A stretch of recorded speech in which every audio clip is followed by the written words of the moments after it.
Agosto de 2026. Vendrán lluvias suaves. La voz del reloj cantó en la sala. Tic-tac, las 7, hora de levantarse, las 7, como si temiera que nadie se levantase. La casa estaba desierta. El reloj continuó sonando, repitiendo y repitiendo llamadas en el vacío. Las 7:09, hora del desayuno, las 7:09. En la cocina el horno del desayuno emitió un suceante suspiro y de su tibio interior brotaron 8 tostadas perfectamente doradas, 8 huevos fritos, 16 lonjas de jamón, 2 tazas de café y 2 vasos de leche fresca. Hoy es 4 de agosto de 2026, dijo una voz desde el techo de la cocina en la ciudad de Allendale, California. Repitió 3 veces la fecha, como para que nadie la olvidara. Hoy es el cumpleaños del señor Featherstone. Hoy es el aniversario de la boda de Tilita. Hoy puede pagarse la póliza del seguro y también las cuentas de agua, gas y electricidad.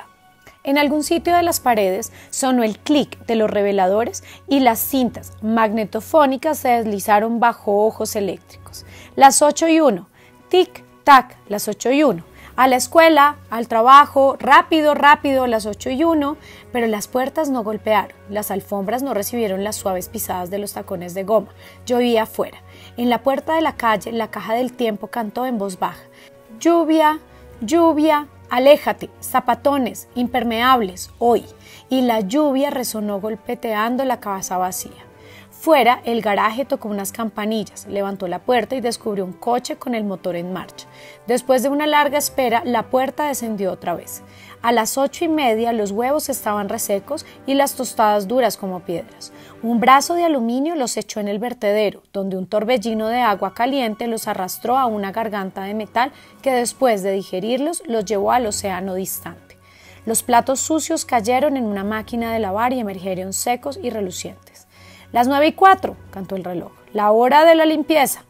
De las guaridas de los muros salieron disparados los ratones mecánicos. Las habitaciones se poblaron de animalitos de limpieza, todos goma y metal. Tropezaron con las sillas moviendo en círculo los abigotados patines, frotando las alfombras y aspirando delicadamente el polvo oculto. Luego, como invasores misteriosos, volvieron de sopetón a las cuevas. Los rosados ojos eléctricos se apagaron. La casa estaba limpia. Las 10. El sol asomó por detrás de la lluvia. La casa se alzaba en una ciudad de escombros y cenizas. Era la única que quedaba en pie. De noche, la ciudad en ruinas emitía un resplandor radioactivo que podía verse desde kilómetros a la redonda. Las 10:04. Los surtidores del jardín giraron en fuentes doradas, llenando el aire de la mañana con rocíos de luz.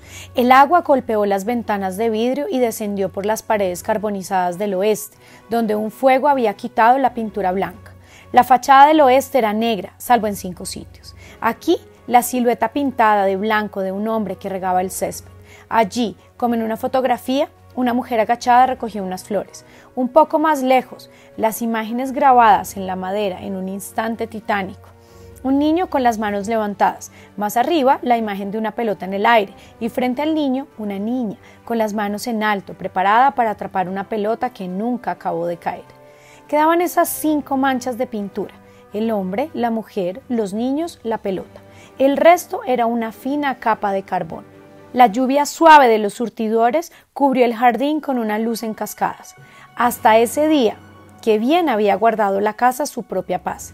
Con qué cuidado había preguntado quién está ahí, cuál es el santo y seña, y como los zorros solitarios y los gatos plañideros no le respondieron, había cerrado herméticamente persianas y puertas, con unas precauciones de solterona que bordeaban la paranoica mecánica. Cualquier sonido le estremecía. Si un gorrión rozaba los vidrios, la persiana chasqueaba y el pájaro huía, sobresaltado. No, ni siquiera un pájaro podía tocar la casa. La casa era un altar con 10,000 acólitos, grandes, pequeños, serviciales, atentos en coro. Pero los dioses habían desaparecido y los ritos continuaban insensatos e inútiles.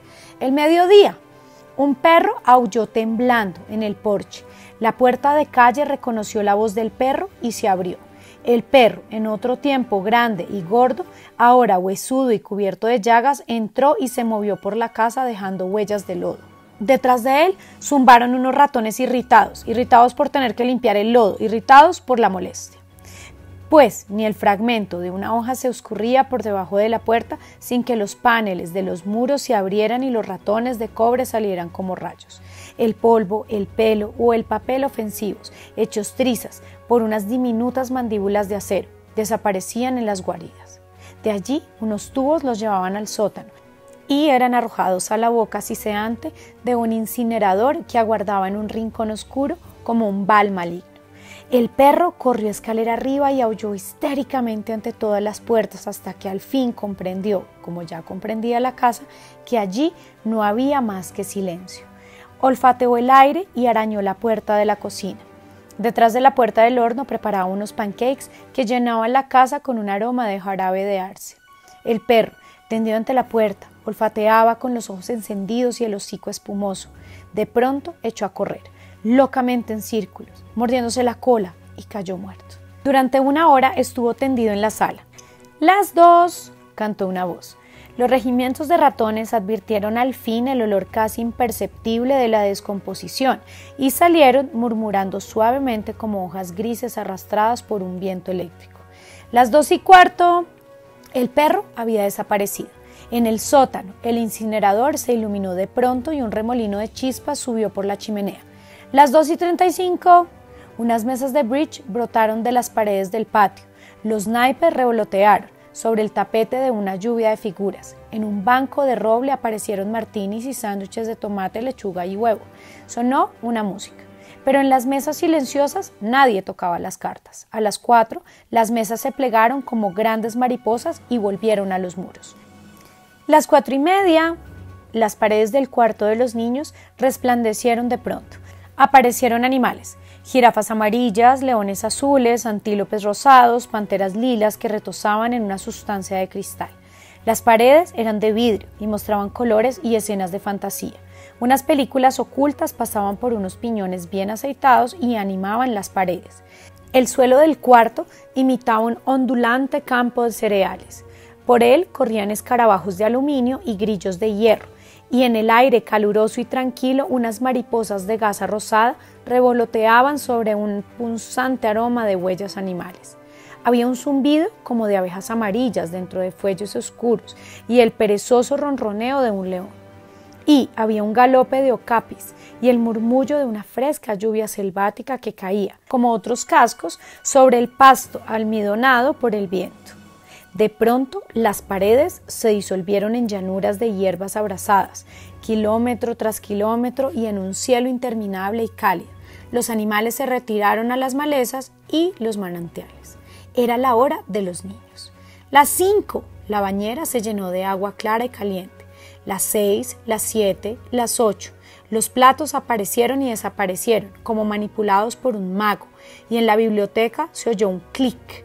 En la mesita de metal, frente al hogar donde ardía animadamente el fuego, brotó un cigarro humeante con media pulgada de ceniza blanda y gris. Las 9. En las camas se encendieron los ocultos circuitos eléctricos, pues las noches eran frescas aquí. Las 9:05. Una voz habló desde el techo de la biblioteca. «Señora McClellan, ¿qué poema le gustaría escuchar esta noche?» La casa estaba en silencio. «Ya que no indica lo que prefiere», dijo la voz al fin, «elegiré un poema cualquiera». Una suave música se alzó como fondo de la voz. Sarah Tisdale, su autor favorito, me parece. «They will come soft rains and the smell of the ground, and swallows circling with the shimmering sound, and frogs in the pool singing at night, and wild plum trees in tremulous white. Robins will wear their feathery fire, whistling their whims on a low fenced wire. And no one will know of the war, no one will care at last when it is done. No one will mind neither bird nor tree, if mankind perished utterly. And spring herself, when she woke at dawn, would scarcely know that we were gone». El fuego ardió en el hogar de piedra y el cigarro cayó en el cenicero, un inmóvil montículo de ceniza. Las sillas vacías se enfrentaban entre las paredes silenciosas y sonaba la música. A las 10 la casa empezó a morir. Soplaba el viento, la rama desprendida de un árbol entró por la ventana de la cocina. La botella de solvente se hizo trizas y se derramó sobre el horno. En un instante, las llamas envolvieron el cuarto. ¡Fuego!, gritó una voz. Las luces se encendieron. Las bombas vomitaron agua desde los techos, pero el solvente se extendió sobre el linóleo, por debajo de la puerta de la cocina, lamiendo, devorando, mientras las voces repetían a coros: ¡Fuego! ¡Fuego! ¡Fuego! La casa trató de salvarse. Las puertas se cerraron herméticamente, pero el calor había roto las ventanas y el viento entró y avivó el fuego. La casa cedió terreno cuando el fuego avanzó con una facilidad llameante de cuarto en cuarto entre 10 millones de chispas furiosas y subió por la escalera. Las escurridizas ratas de agua chillaban desde las paredes, disparaban agua y corrían a buscar más, y los surtidores de las paredes lanzaban chorros de lluvia mecánica. Pero era demasiado tarde. En alguna parte, suspirando, una bomba se encogió y se detuvo. La lluvia dejó de caer. La reserva del tanque de agua, que durante muchos días tranquilos había llenado bañeras y había limpiado platos, estaba agotada. El fuego crepitó escaleras arriba. En las habitaciones altas se nutrió de Picasso y de Matisses, como de golosinas, asando y consumiendo las carnes aceitosas y encrespando tiernamente los lienzos en negras virutas. Después, el fuego se tendió en las camas, se asomó a las ventanas y cambió el color de las cortinas. De pronto, refuerzos. De los escotillones del desván salieron unas ciegas caras de robot y de las bocas del grifo brotó un líquido verde. El fuego retrocedió como un elefante que ha tropezado con una serpiente muerta, y fueron 20 serpientes las que se deslizaron por el suelo, matando el fuego con una venenosa, clara y fría espuma verde. Pero el fuego era inteligente y mandó llamas fuera de la casa. Entrando en el desván, llegó hasta las bombas. Una explosión. El cerebro del desván, el director de las bombas, se deshizo sobre las vigas en esquirlas de bronce. El fuego entró en todos los armarios y palpó las ropas que colgaban allí. La casa se estremeció. Hueso de roble sobre hueso, y el esqueleto desnudo se retorció en las llamas, revelando los alambres, los nervios, como si un cirujano hubiera arrancado la piel para que las venas y los capilares rojos se estremecieran en el aire abrasador. ¡Socorro, socorro, fuego, corred, corred! El calor rompió los espejos como hielos, invernales y tempranos y quebradizos, y las voces gimieron: ¡Fuego, fuego, corred, corred!, como una trágica canción infantil. Una docena de voces, altas y bajas, como voces de niños que agonizaban en un bosque, solos, solos. Y las voces fueron apagándose, mientras las envolturas de los alambres estallaban como castañas calientes. 1, 2, 3, 4, 5 voces murieron. En el cuarto de los niños ardió la selva. Los leones azules rugieron, las jirafas moradas escaparon dando saltos, las panteras corrieron en círculos, cambiando de color, y 10 millones de animales huyeron ante el fuego y desaparecieron en un lejano río humeante. Murieron otras 10 voces, y en el último instante, bajo el alud de fuego, otros coros indiferentes anunciaron la hora. Tocaron música, sesgaron el césped con una segadora automática o movieron frenéticamente un paraguas dentro y fuera de la casa, ante la puerta que se cerraba y se abría con violencia. Ocurrieron 1000 cosas, como cuando en una relojería todos los relojes dan locamente la hora uno tras otro, en una escena de maniática confusión, aunque con cierta unidad. Cantando y chillando, los últimos ratones de limpieza se lanzaron valientemente fuera de la casa, arrastrando las horribles cenizas. Y en la llameante biblioteca una voz leyó un poema tras otro con una sublime despreocupación, hasta que se quemaron todos los carretes de película, hasta que todos los alambres se retorcieron y se destruyeron todos los circuitos. El fuego hizo estallar la casa y la dejó caer, extendiendo unas faldas de chispas y de humo.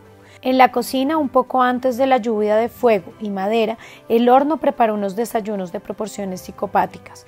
10 docenas de huevos, 6 hogazas de tostadas, 20 docenas de lonjas de jamón que fueron devoradas por el fuego y encendieron otra vez el horno que siseó histéricamente. El derrumbe, el altillo se derrumbó sobre la cocina y la sala. La sala cayó al sótano, el sótano al subsótano.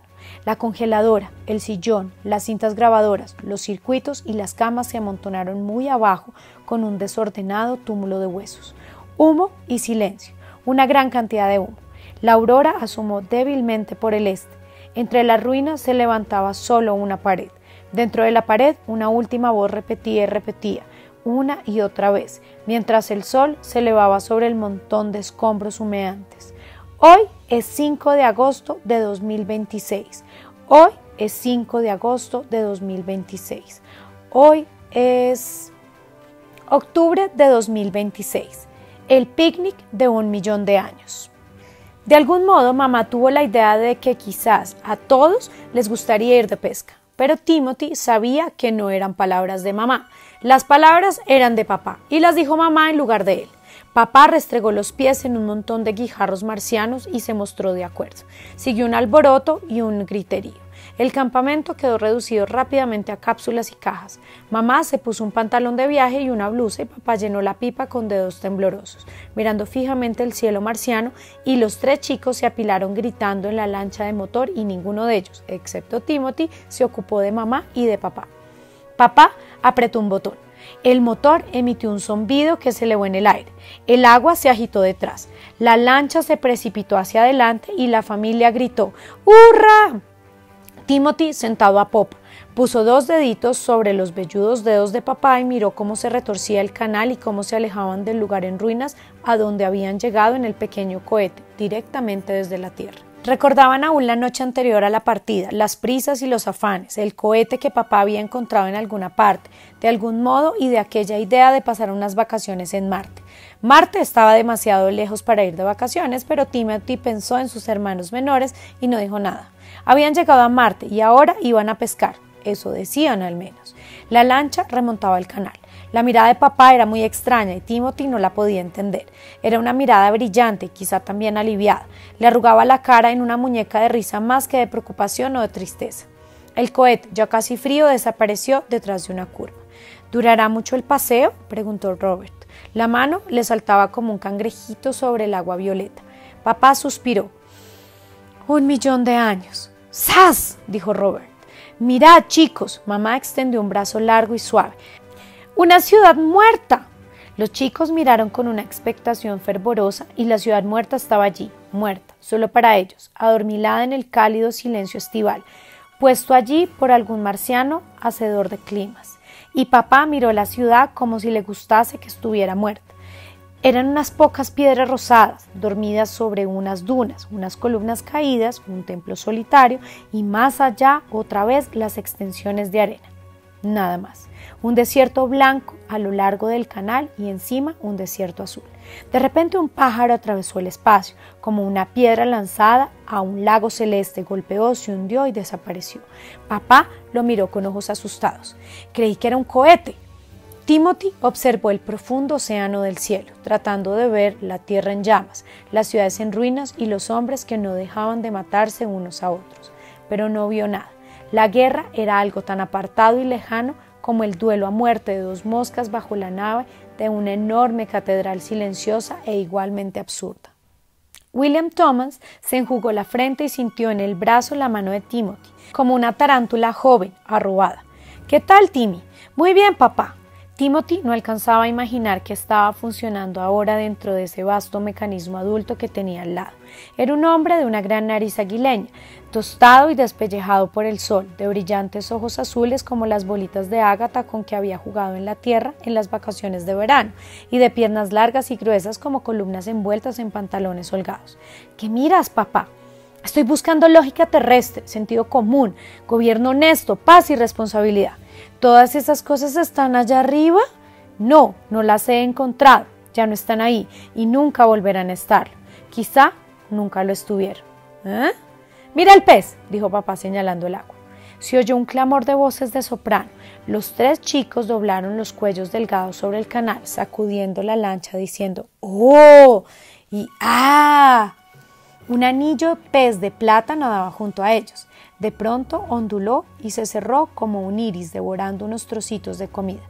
Papá miró el pez y dijo con voz grave y serena: es como la guerra avanza nadando, ve un poco de comida y se contrae. Un momento después ya no hay tierra.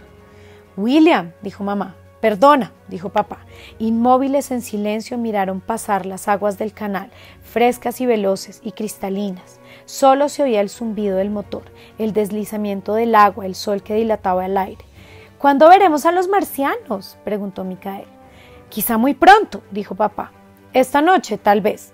Oh, pero los marcianos son una raza muerta, dijo mamá. No, no es cierto. Yo os enseñaré a algunos marcianos, replicó papá. Timothy frunció el ceño, pero no dijo nada. Todo era muy raro ahora, las vacaciones y la pesca y las miradas que se cruzaba la gente. Los otros dos chicos ya estaban buscando marcianos y protegiéndose los ojos con las manitas examinaban los pétreos bordes del canal a 2 metros por encima del agua. «¿Pero cómo son los marcianos?», preguntó Michael.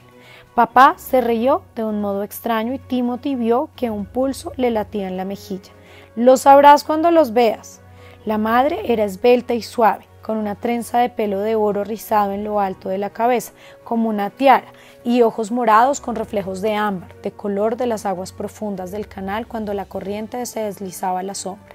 Se le podían ver los pensamientos nadando como peces en los ojos, unos brillantes, otros sombríos, unos rápidos y fugaces, otros lentos y pacíficos, y a veces, como cuando miraba la tierra, los ojos eran solo color y nada más. Estaba sentada a proa, con una mano en el borde de la lancha y otra sobre los oscuros pantalones azules. Una línea de piel tostada por el sol le asomaba bajo la blusa abierta como una flor blanca. Miró hacia adelante y como no pudo ver con claridad, miró hacia atrás, hacia su marido, y reflejando en sus ojos vio entonces lo que había delante. Y como él añadía algo de sí mismo a ese reflejo, una resuelta firmeza, la mujer se tranquilizó y la aceptó, y se volvió otra vez, comprendiendo de pronto dónde tenía que buscar. Timothy miraba también, pero solo veía un canal recto como una línea de lápiz violeta que cruzaba un valle amplio y poco profundo. Las colinas antiguas y bajas se extendían hasta el borde del cielo, y el canal continuaba atravesando unas ciudades que habrían sonado como escarabajos dentro de una calavera si alguien las hubiese sacudido. Eran 100 o 200 ciudades que dormían envueltas en los sueños de los tibios días del verano y en los sueños de las noches frías de invierno. La familia había viajado millones de kilómetros para esto, una excursión de pesca, pero en el cohete tenían un arma. Era una excursión, pero ¿para qué habían escondido tanta comida cerca del cohete? ¿Vacaciones? Pero detrás del velo de las vacaciones no había caras dulces y risueñas, sino algo duro y huesudo y quizá terrible. Timothy no podía levantar ese velo y los otros dos chicos estaban ocupados ahora, pues solo tenían 10 y 8 años. Robert apoyó la barbilla en forma de V en el hueco de las manos y observó con ojos muy abiertos las orillas del canal. No veo marcianos todavía. Papá había traído una radio atómica de pulsera. Funcionaba según un anticuado principio. Se aplicaba contra los huesos del oído y vibraba cantando o hablando. Papá la escuchaba con un rostro que parecía una ciudad marciana en ruinas, pálido, encuto y seco, casi muerto. Luego pasó el aparato de radio a mamá. Mamá escuchó con la boca abierta. ¿Qué?, empezó a preguntar Timothy, pero no terminó lo que quería decir. En ese momento se oyeron 2 titánicas explosiones que los sacudieron hasta los tuétanos, seguidos de una media docena de débiles temblores. Alzando bruscamente la cabeza, papá aumentó enseguida la velocidad de la lancha. La lancha saltó y se retorció y voló. Esto acabó con la preocupación de Robert y Michael, dando gritos de miedo y sorprendida alegría. Se abrazó a las piernas de mamá y miró el agua que le pasaba por debajo de la nariz en un alborotado torrente. Papá desvió la lancha, aminoró la velocidad y llevó la embarcación por un canal estrecho hasta debajo de un antiguo y ruinoso muelle de piedra que olía a carne de crustáceo. La lancha golpeó el muelle y todos fueron despedidos hacia adelante, pero nadie se lastimó, y papá se inclinó enseguida sobre la borda para ver si los rizos de agua borraban la estela de la lancha. Las ondas del canal se entrecruzaron, golpearon las piedras, retrocedieron encontrándose otra vez, se detuvieron, moteadas por el sol, desaparecieron. Papá escuchó, todos escucharon. La respiración de papá sonaba como si unos puños golpearan las húmedas y frías piedras del muelle. En la sombra, los ojos de gato de mamá observaban a papá buscando algún indicio de lo que iba a pasar ahora. Papá se tranquilizó y suspiró, riéndose de sí mismo. Era el cohete, por supuesto. Estoy cada vez más nervioso. El cohete. ¿Qué ha pasado, papá? ¿Qué ha pasado?, preguntó Michael. Nada, que hemos volado el cohete, dijo Timothy tratando de hablar en un tono indiferente. He oído antes ese ruido en la tierra. El cohete estalló. ¿Por qué volamos el cohete?, preguntó Michael. Papá? Es parte del juego, tonto, dijo Timothy. La palabra entusiasmó a Michael y a Robert. ¡Un juego! Papá lo arregló para que estallara. Así nadie puede saber dónde estamos, por si vienen a buscarnos, ¿entiendes? ¡Qué bien, un secreto! Asustado por mi propio cohete, le dijo papá a mamá. Estoy muy nervioso. Es tonto pensar en otros cohetes, quizá uno. Si Edward y su mujer consiguieron salir de la Tierra. Se llevó otra vez el diminuto aparato de radio a la oreja. 2 minutos después dejó caer la mano como quien deja caer un trapo. Por fin se acabó, le dijo a mamá. La radio acaba de perder la onda atómica.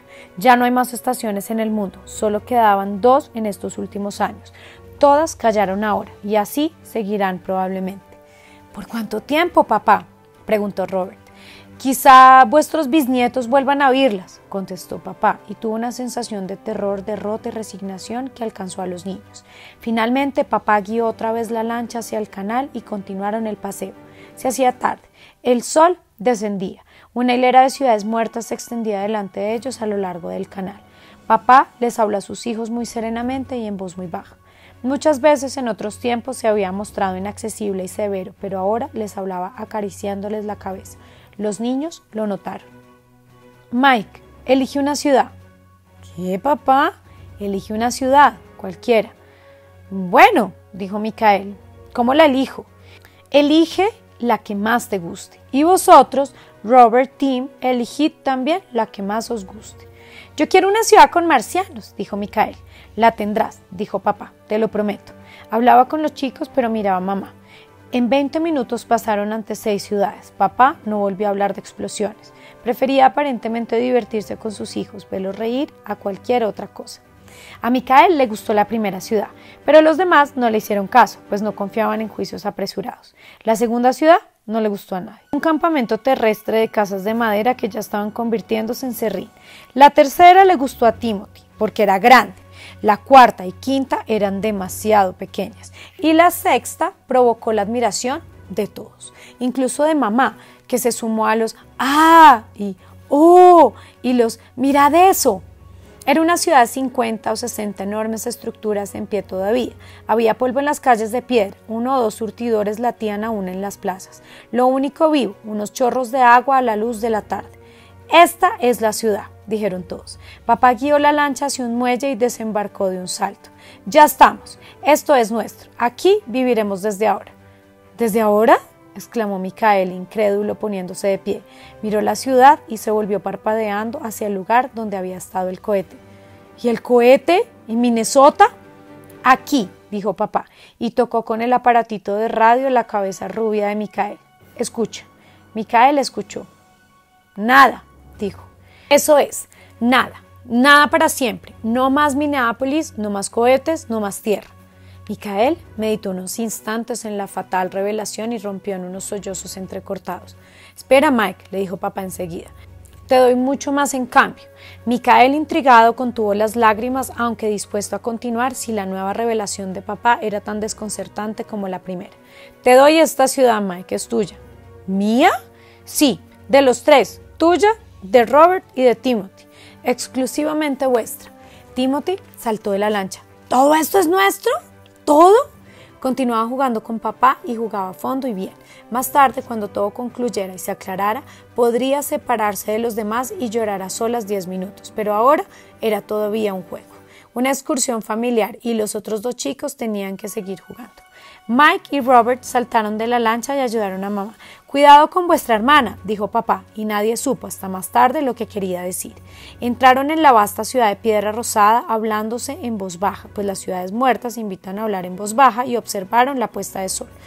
Dentro de unos 5 días, dijo papá, volveré al lugar donde estaba el cohete y recogeré la comida escondida en las ruinas y la traeré aquí. Después buscaré a Bert Edwards, su mujer y sus hijas. ¿Hijas?, preguntó Timothy. ¿Cuántas? 4. Ya veo que eso nos traerá preocupaciones, dijo mamá meneando la cabeza. ¿Chicas?, dijo Michael y torció la cara como una vieja y pétrea imagen marciana. ¿Chicas? ¿También vienen en cohetes? Sí, si consiguen llegar. Los cohetes familiares se construyen para ir a la luna, no a Marte. Nosotros tuvimos suerte. ¿Dónde conseguiste el cohete?, susurró Timothy mientras los otros 2 chicos corrían adelantándose. Lo guardé durante 20 años, Tim, lo escondí, esperando no tener que usarlo. Supongo que tenía que habérselo entregado al gobierno para la guerra, pero pensaba constantemente en Marte y en un picnic. Eso es, esto queda entre nosotros. Cuando vi que todo acababa en la Tierra y después de haber esperado hasta el último momento, embarqué a la familia.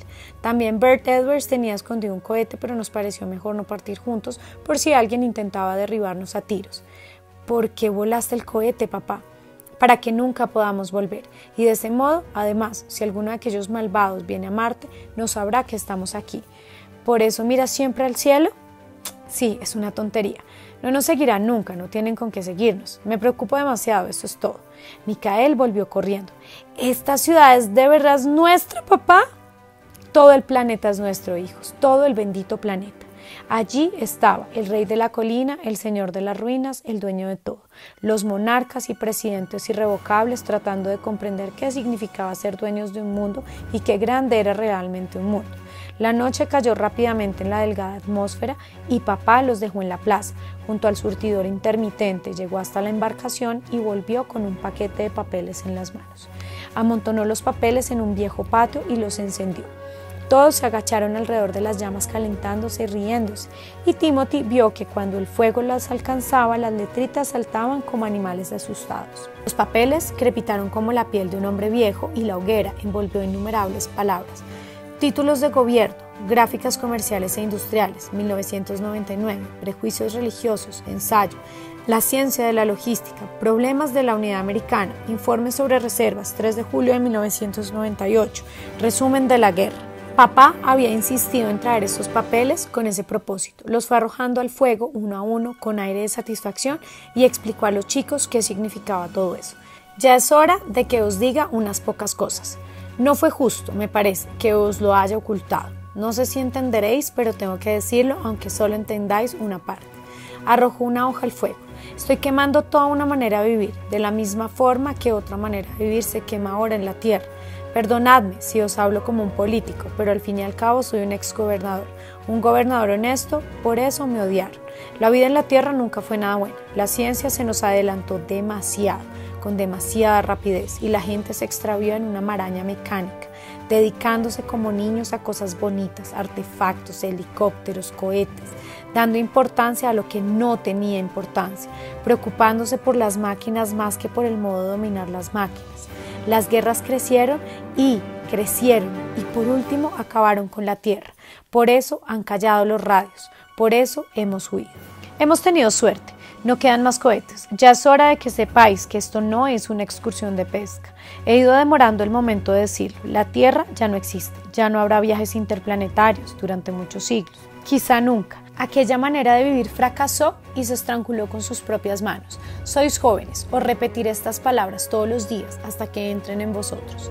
Hizo una pausa y alimentó el fuego con otros papeles. Estamos solos, nosotros y algunos más que llegarán dentro de unos días. Somos bastantes para empezar de nuevo, bastantes para volver la espalda a la tierra y emprender un nuevo camino. Las llamas se elevaron subrayando lo que decía papá, y luego todos los papeles desaparecieron menos uno.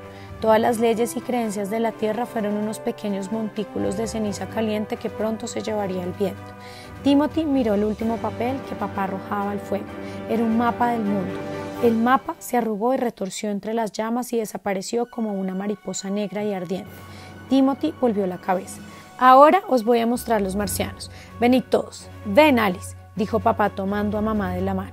Micael lloraba ruidosamente y papá lo alzó en brazos y todos caminaron por entre las ruinas hacia el canal. El canal por donde mañana o pasado mañana vendrían en bote las futuras esposas, unas niñitas sonrientes acompañadas de sus padres. La noche cayó envolviéndolos y aparecieron las estrellas, pero Timothy no encontraba la tierra en el cielo. Se había puesto. Era algo que hacía pensar. Un pájaro nocturno gritó entre las ruinas. Vuestra madre y yo procuraremos instruiros, dijo papá. Tal vez fracasemos, pero espero que no. Hemos visto muchas cosas y hemos aprendido mucho. Este viaje lo planeamos hace varios años antes de que nacierais. Creo que aunque no hubiese estallado la guerra, habríamos venido a Marte y habríamos organizado aquí nuestra vida.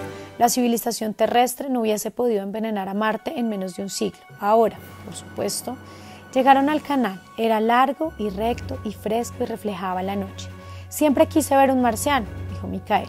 ¿Dónde están, papá? Me lo prometiste. Ahí están, dijo papá, sentando a Micael en el hombro y señalando las aguas del canal. Los marcianos estaban allí. Timothy se estremeció.